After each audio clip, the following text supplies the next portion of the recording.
Marijuana History 101. Or should I say extremely brief Marijuana History 101. It's big, complicated, and we'll only be able to scratch the surface. So let's get started.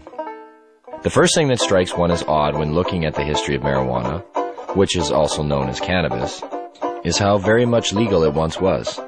In fact, it wasn't only legal, it just happened to be one of the largest agricultural crops in the world, including the United States.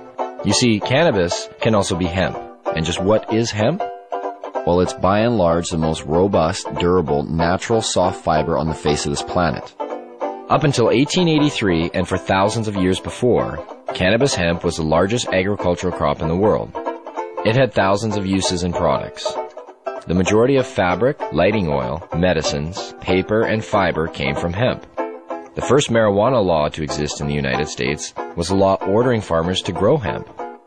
Benjamin Franklin used it to start one of America's first paper mills. The first two copies of the Declaration of Independence were written on cannabis hemp paper. Up until the 1800s, most of the textiles in the United States were made with hemp. 50% of medicine marketed in the last half of the 19th century was made from cannabis. Even Queen Victoria used the resin extracts from cannabis to alleviate her menstrual cramps. But the funny thing about industrial hemp was you couldn't get high from it. Yet, it was lumped in with the following, which also made little sense. Reefer madness. In the early 20th century, yellow journalism had surfaced. Articles depicted blacks and Mexicans as frenzied beasts who would smoke marijuana, play devil's music, and heap disrespect and viciousness on the readership, a majority of which happened to be white. Some offenses included looking at a white woman twice, laughing at a white person, or even stepping on white men's shadows. And this ended up leading to a law in the form of a tax stamp.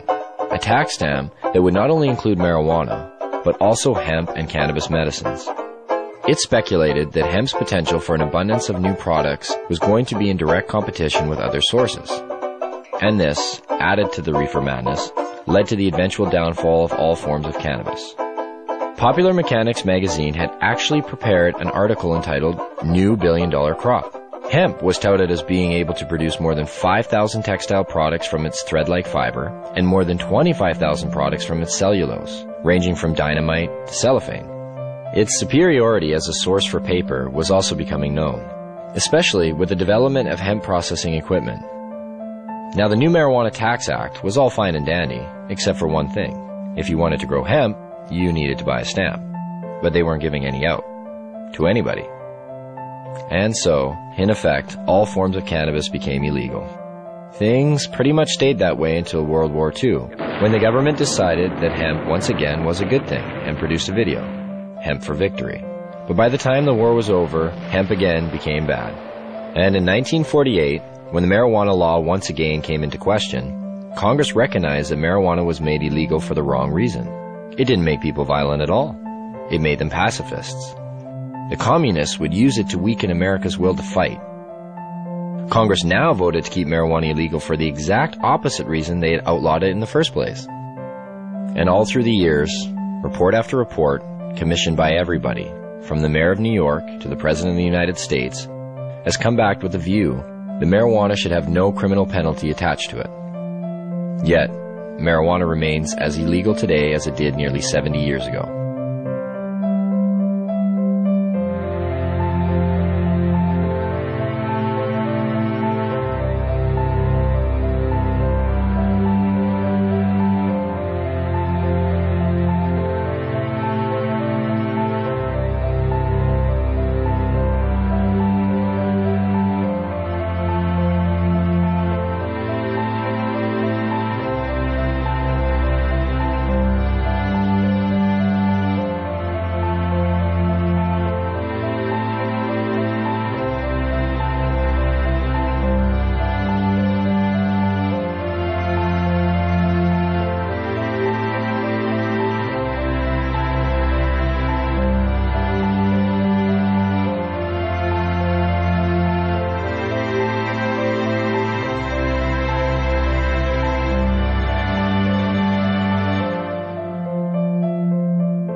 Marijuana. It's become big business. A multi-billion-dollar business, both in Canada and the United States. But why has it become such a big business?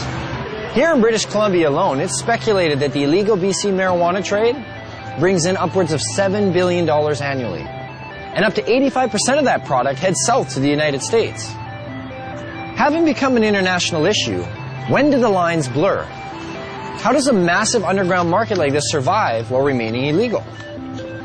Why is marijuana illegal in the first place? And if prohibition is meant to protect us, I guess the most obvious question is, does the prohibition work?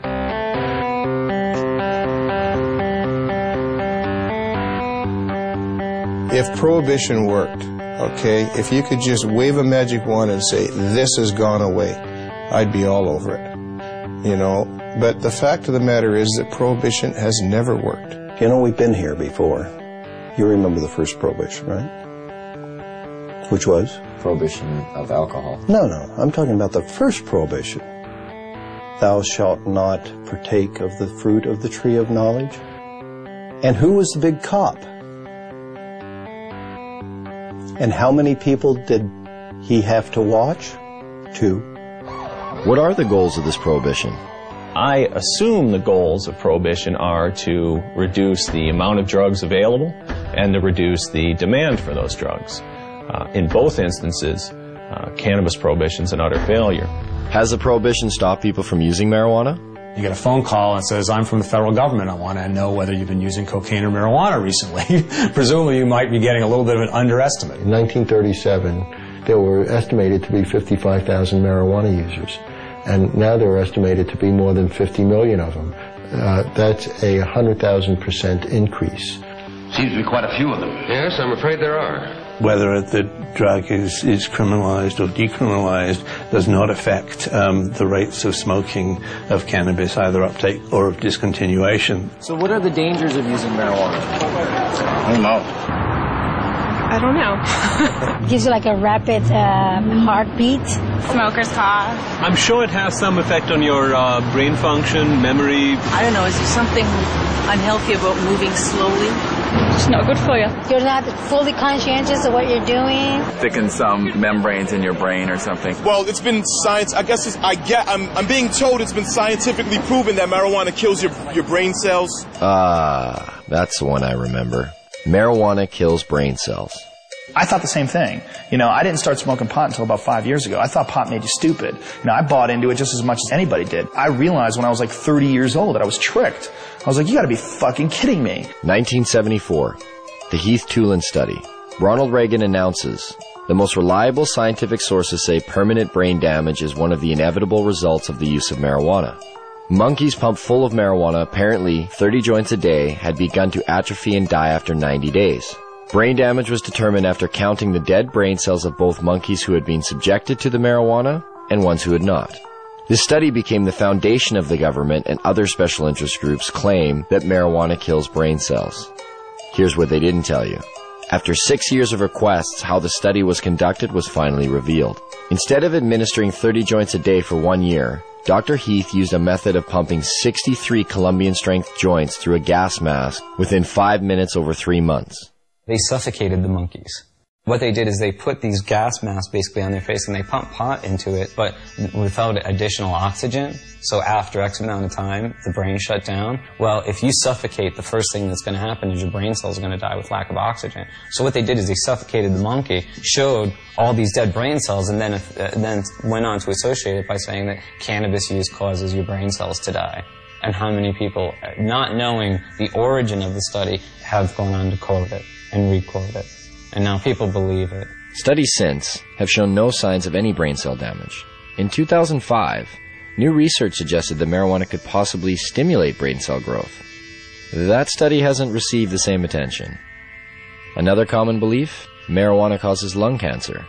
In the 1999 study by the Institute of Medicine that was paid for by the United States government, they had to use words like may and should cause cancer. We've been hearing for years them trying to say that it causes lung cancer, and we say, really, that's interesting because you can't even show us one case of cancer being caused by cannabis use alone. You definitely have to do it moderately because it does paralyze the cilia, but if it's not radioactive, you're probably not going to get cancer from it.